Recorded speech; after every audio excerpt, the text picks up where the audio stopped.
Let's pray. Our Father who art in heaven, hallowed be thy name. Thy kingdom come, thy will be done on earth as it is in heaven. Give us today our daily bread, and lead us not into temptation, but deliver us from evil. For thy is the kingdom, the power, and the glory, forever and ever. Amen. John 11. The death of Lazarus. Now a man named Lazarus was sick. He was from Bethany, the village of Mary and her sister Martha. This Mary, whose brother Lazarus now lay sick, was the same one who poured perfume on the Lord, and wiped his feet with her hair. So the sisters sent word to Jesus, "Lord, the one you love is sick." When he heard this, Jesus said, "The sickness will not end in death. No, it is for God's glory, so that the God's Son may be glorified through it." Jesus loved Martha and her sister and Lazarus. Yet when he heard that Lazarus was sick, he stayed where he was 2 more days. Then he said to his disciples, "Let us go back to Judea." "But Rabbi," they said, "a short while ago the Jews tried to stone you, and yet you are going back there?" Jesus answered, "Are there not 12 hours of daylight? A man who walks by day will not stumble, for he sees by this world's light. It is when he walks by night that he stumbles, for he has no light." After he had said this, he went on to tell them, "Our friend Lazarus has fallen asleep, but I am going to wake him up." His disciples replied, "Lord, if he sleeps, he will get better." Jesus had been speaking of his death, but his disciples thought he meant natural sleep. So then he told them plainly, "Lazarus is dead, and for your sake I am glad I was not there, so that you may believe. But let us go to him." Then Thomas, called Didymus, said to the rest of the disciples, "Let us also go, that we may die with him." Well, yeah, it talks about Lazarus. Lazarus obviously was friends with Jesus, and he had 2 sisters, Martha and Mary. But your word came to Jesus that he was dead. And then he told the disciples, this is allowed by God, and it's allowed by God so that the glory of God and the glory of Jesus, God's Son, will be shown. So it says that the God's Son may be glorified through it. So this was a chance for people to see God's glory and Jesus' glory and his power. And it's crazy that he told the disciples that Lazarus has fallen asleep. And then the disciples, they assume that he's just sleeping, he's not dead. But then Jesus confirmed. He said, "Lazarus is dead." And he said, "And for your sake I am glad I was not there, so that you may believe, but let us go to him." So yeah, if you were there and Lazarus would not have died, then we would not have the story, and we would not have seen the glory of God and the glory and power and authority of Jesus over life and death. Verse 17. On his arrival, Jesus found that Lazarus had already been in the tomb for 4 days. Bethany was less than 2 miles from Jerusalem, and many Jews had come to Martha and Mary to comfort them in the loss of their brother. When Martha heard that Jesus was coming, she went out to meet him, but Mary stayed at home. "Lord," Martha said to Jesus, "if you had been here, my brother would not have died. But I know that even now God will give you whatever you ask. That's faith. Amazing. Jesus said to her, "Your brother will rise again." Martha answered, "I know he will rise again in the resurrection at the last day." So you see, she knew about the resurrection. I don't know if she knew because she read the scriptures or she listened to the preachers of her day or how she knew about it, but she knew about the resurrection of the dead. And then verse 25, Jesus said to her, "I am the resurrection and the life. He who believes in me will live, even though he dies. And whoever lives and believes in me will never die. Do you believe this?" "Yes, Lord," she told him. "I believe that you are the Christ, the Son of God, who was to come into the world." And after she had said this, she went back and called her sister Mary aside. "The teacher is here," she said, "and is asking for you." When Mary heard this, she got up quickly and went to him. Now Jesus had not yet entered the village, but was still at the place where Martha had met him. When the Jews who had been with Mary in the house, comforting her, noticed how quickly she got up and went out, they followed her, supposing she was going to the tomb to mourn there. When Mary reached the place where Jesus was and saw him, she fell at his feet and said, "Lord, if you had been here, my brother would have not died." When Jesus saw her weeping, and the Jews who had come along with her also weeping, he was deeply moved in spirit and troubled. "Where have you laid him?" he asked. "Come and see, Lord," they replied. Jesus wept. Then the Jews said, "See how he loved him." But some of them said, "Could not he who opened the eyes of the blind man have kept this man from dying?" Wow, powerful reading. Yeah, so basically they had doubt, right? Yeah. And not only that, but they were trying to make other people be doubtful and not believe in Jesus. So not have faith, but have doubt.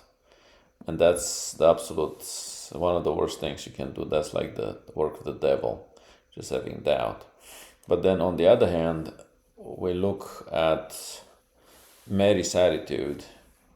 And even though she has faith and she likes Jesus and all that, but she says, "Lord, if you had been here, my brother would not have died." And looking at Martha's reaction, Martha said that God will do whatever you ask him to do. If you ask him to raise Lazarus from the dead, that can be done. You see, she had just much higher faith. So I'm looking at 3 different levels of faith. One of them being Martha had the highest faith. She knew whatever Jesus asked God, he would do. He would deliver. And then the second one was Mary's faith. She believed in Jesus. She believed that he could have helped. And if Jesus would have been there, her brother would not have died. And then the third, the opposers, the opposition to faith, they were the doubters. They were the doubters that said, "Well,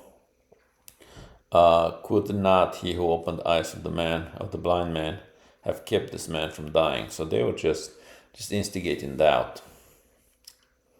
Verse 38, Jesus, once more deeply moved, came to the tomb. It was a cave with a stone laid across the entrance. "Take away the stone," he said. "But Lord," said Martha, the sister of the dead man, "by this time there is a bad odor, for he has been there for 4 days." Then Jesus said, "Did I not tell you that if you believe, you would see the glory of God?" So they took away the stone. Then Jesus looked up and said, "Father, I thank you that you have heard me. I knew that you always hear me, but I said this for the benefit of the people standing here, that they may believe that you sent me." When he said this, Jesus called in a loud voice, "Lazarus, come out." The dead man came out,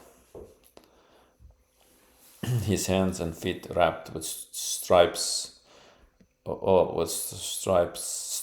of linen, and a cloth around his face. Jesus said to them, "Take off the grave clothes and let him go." Yeah, so this is amazing. It's a whole bunch of stuff in this little reading, and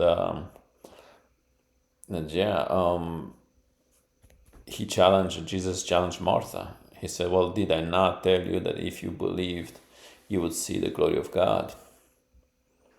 So she was kind of starting to doubt, but he reinforced her faith. So yeah, you should believe, and you will see the glory of God.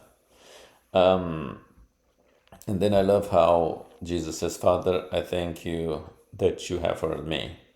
I knew that you always hear me, but I said this for the benefit of the people standing here, that they may believe that you sent me." So it's amazing how I believe that Jesus talks to God, communicates from his heart.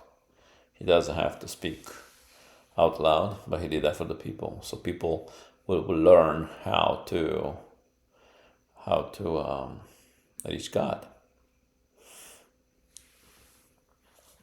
And then he just commanded in a loud voice. He commanded Lazarus, "Lazarus, come out." Verse 48. Therefore many of the Jews who had come to visit Mary and had seen what Jesus did put their faith in him. But some of them went to the Pharisees and told them what Jesus had done.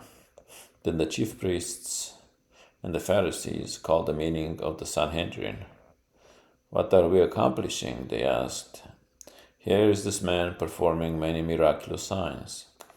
If we let him go like this, everyone will believe in him, and then the Romans will come and take away both our place and our nation." Then one of them, named Caiaphas, who was high priest that year, spoke up. "You know nothing at all. You do not realize that it is better for you that one man die for the people than that the whole nation perish." He did not say this on his own, but as high priest that year, he prophesied that Jesus would die for the Jewish nation, and not only for that nation, but also for the scattered children of God, to bring them together and make them one. So from that day on, they plotted to take his life. Therefore, Jesus no longer moved about publicly among the Jews. Instead, he withdrew to a region near the desert, to a village called Ephraim, where he stayed with his disciples. When it was almost time for the Jewish Passover, many went up from the country to Jerusalem for their ceremonial cleansing before the Passover. They kept looking for Jesus, and as they stood in the temple area, they asked one another, "What do you think? Isn't he coming to the feast at all?" But the chief priests and Pharisees had given orders that if anyone found out where Jesus was, he should report it so that they might arrest him. So yeah, it's a very charged little reading right here. One of them is the great things that Caiaphas, he prophesied that Jesus was gonna die for that whole nation, and but then says verse 52 says, not only for that nation, but also for the scattered children of God, to bring them together and make them one. So yeah, Jesus died for that nation, and then he died for the scattered children of God. Wow. And it's not just he died, but he was resurrected. And not only that, but that made it possible for us to bypass death. To basically will have life eternal. Because we don't die, the body dies, but the soul goes up to God. And Jesus made this possible. And then the whole reading shows us too the fact that the Jews they were starting to fight against Jesus, and they were starting to plan to kill him, basically, and to just fight against him, basically. So yeah, in Jesus we have life. We have life eternal. And in Jesus there's only life. There's no death. God bless.